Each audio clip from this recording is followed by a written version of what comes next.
This is Understandable Politics. Hello! We continue our series titled Time Has Driven Them Out. This time we focus on Estonia and the former controversial Prime Minister Kaja Kallas. This year, she and her coalition lost power. Corruption scandals, disrespect for historical memory, and economic collapse. The main achievements of Kallas during her short 3-year tenure.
Kallas herself is from Tallinn.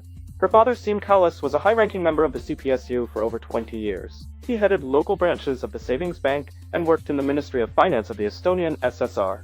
So Kaja is a typical child born with a silver spoon in her mouth. However, after the USSR collapsed, Siim Kallas made a 180-degree turn. He claimed Estonia was occupied by Russians and led the European Commission's Committee on Auditing and Fraud Prevention.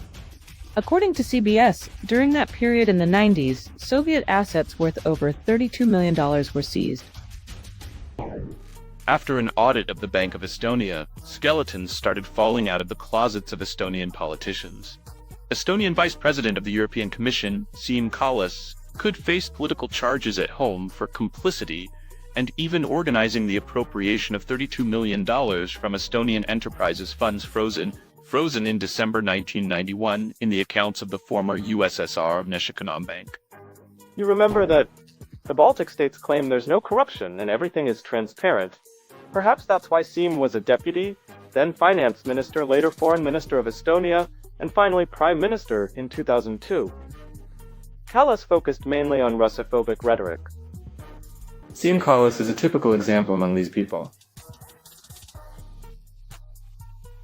If he's Russophobic, then also Belarusophobic, meaning he needs to show his Western colleagues that he's genuinely reformed and no longer holds pro-Moscow communist ideas or any other pro-Moscow beliefs.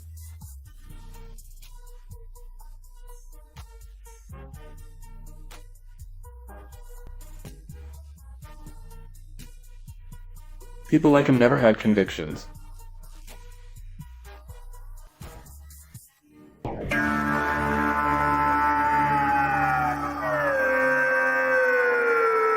So it's no surprise that the apple doesn't fall far from the tree. Kaja Kallas joined her father's Reform Party faction in 2010. Her father's connections helped the young woman enter the European Parliament 4 years later. Her main focus was working in the delegation on relations with the USA. Kaja worked there until 2017, when the Reform Party chairman asked her to lead the political force. That's how Kallas gradually reached the prime minister's position in 2021. She then got embroiled in a corruption scandal. Kaja Kallas's official salary is €8,000. She owns a 2-room apartment worth €700,000 in a guarded townhouse near the Catherine's Valley Palace and Park Ensemble, laid by Russian Emperor Peter I. The family also owns 50 acres with a mansion and pond in Lahimaa National Park, valued up to €1 million. Plus, the couple is now building a new cottage on the Baltic Sea beach. Realtors estimate the final cost at up to €500,000. A small detail, a 3-room apartment for €170,000 in a historic building on the Tallinn waterfront. When asked where the money came from, Kaja modestly replied, her husband bought it. Remember this thought, we'll return to it.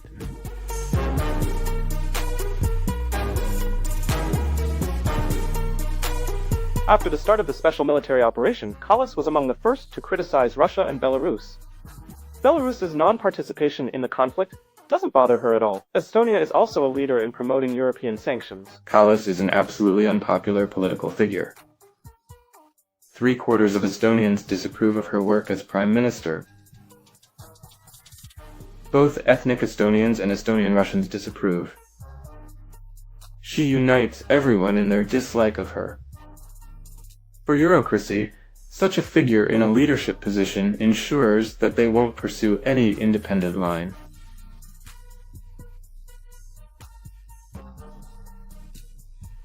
No personal opinion. After Kallas began fighting against her father's legacy, in spring 2022, she signed a decision to demolish over 200 monuments to Soviet liberator soldiers. 50 monuments were destroyed even before the order took effect.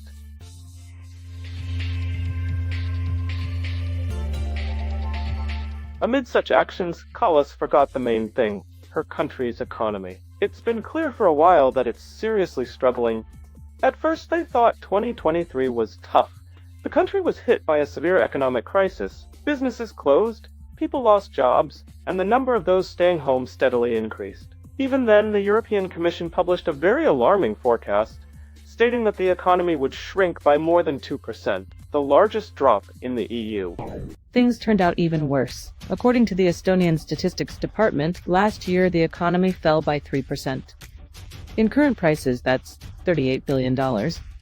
Such a large-scale economic downturn hasn't been seen in Estonia since the 2007-2008 global financial crisis. One of the main negative factors was the abrupt severance of ties with Russia. This happened after Tallinn obediently joined Western sanctions.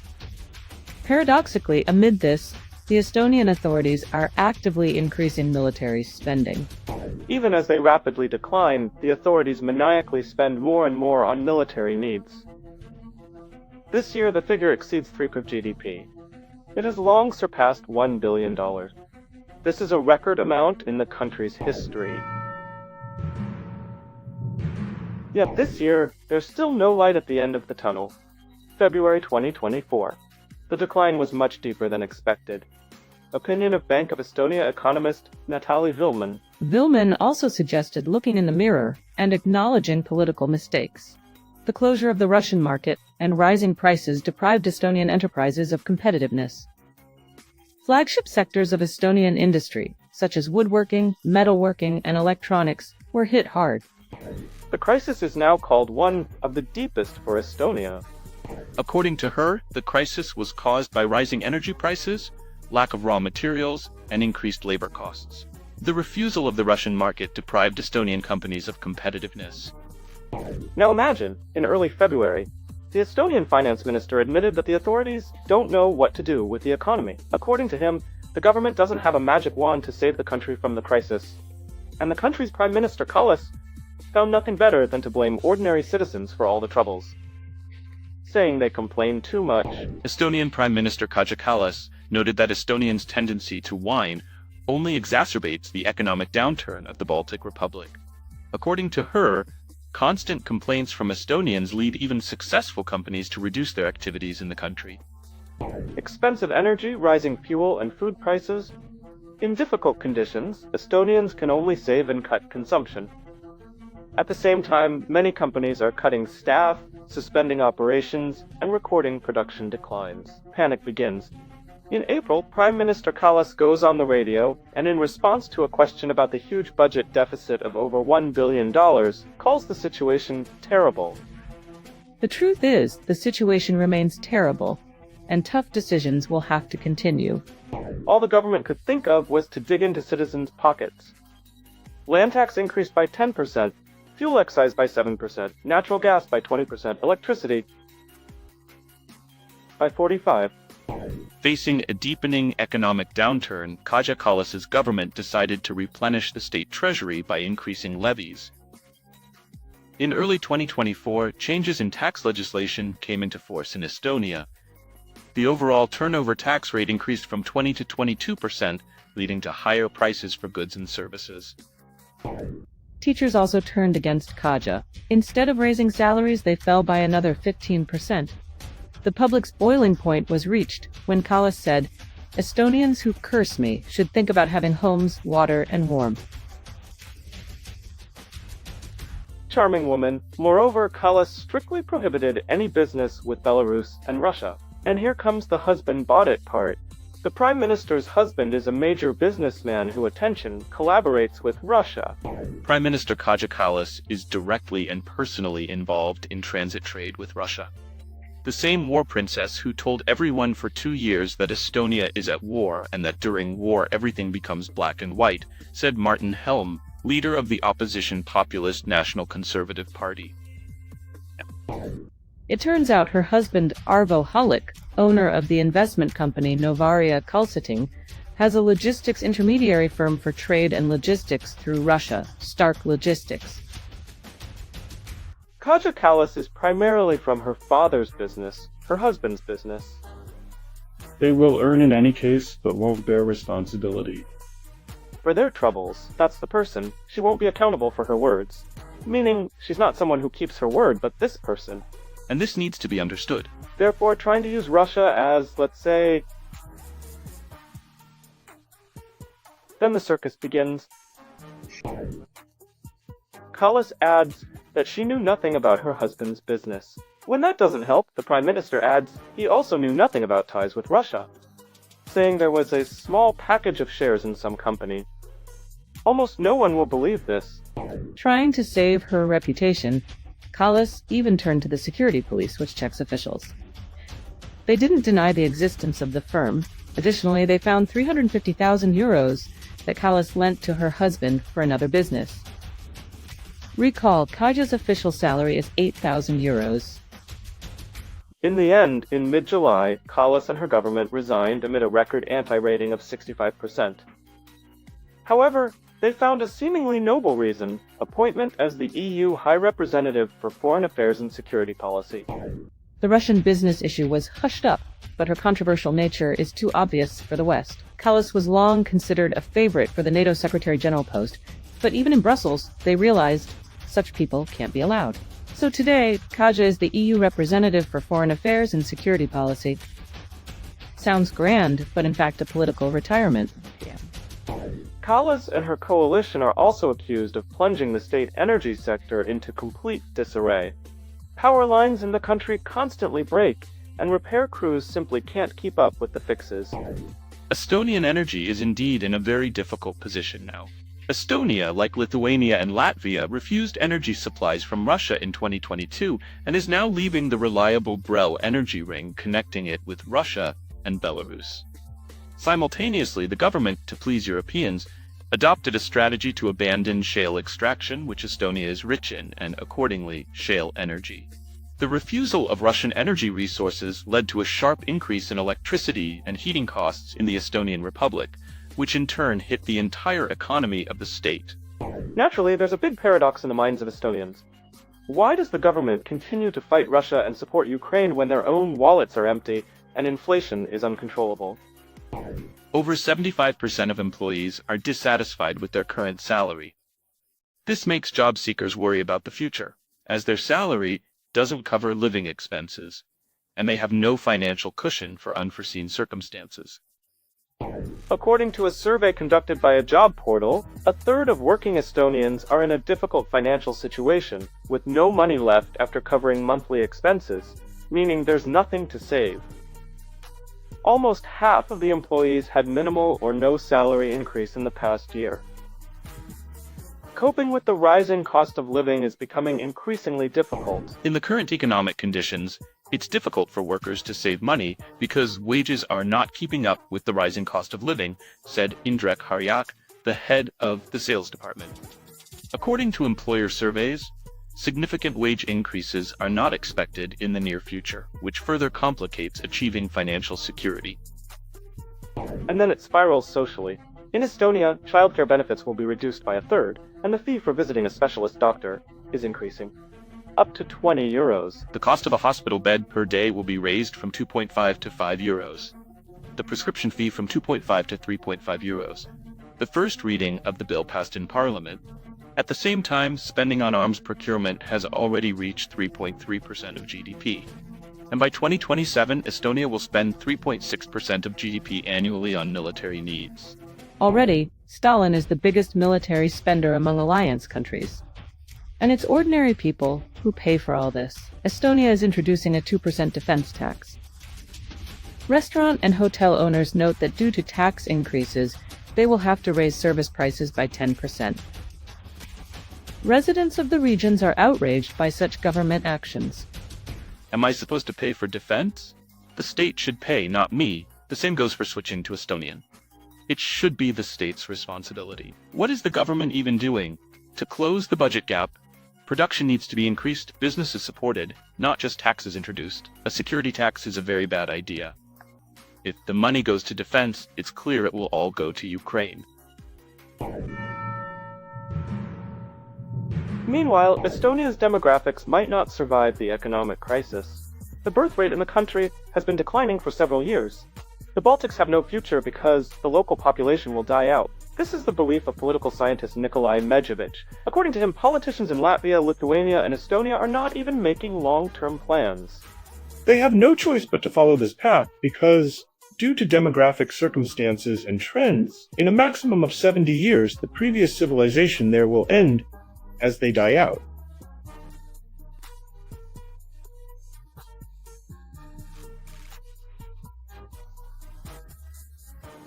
They will simply die out. There will be fewer people than necessary to maintain the state organism. And yet, whatever we say about the British, Germans, Americans, they plan for decades.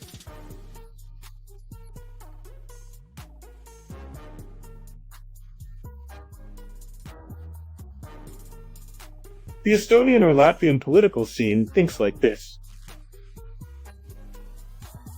Plan. Wake up in the morning, money from Brussels arrives, get paid, the mistress comes in the evening, life is good.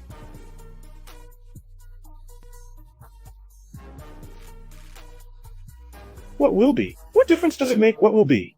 Meanwhile, Russophobia knows no bounds. Estonia will even change the constitution to strip Russians of voting rights. They are called a national security threat.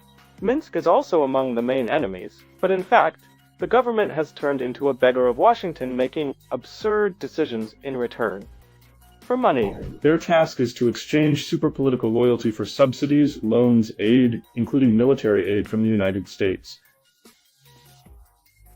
And they make this their main goal. For themselves and Poland, with its idea of creating Fort Trump. Yes. And the Baltics, of course, all the Baltic countries, for which the states are simply a target space where human capital flows. The Balts don't go to Europe, they all go to the States, and rarely to Canada.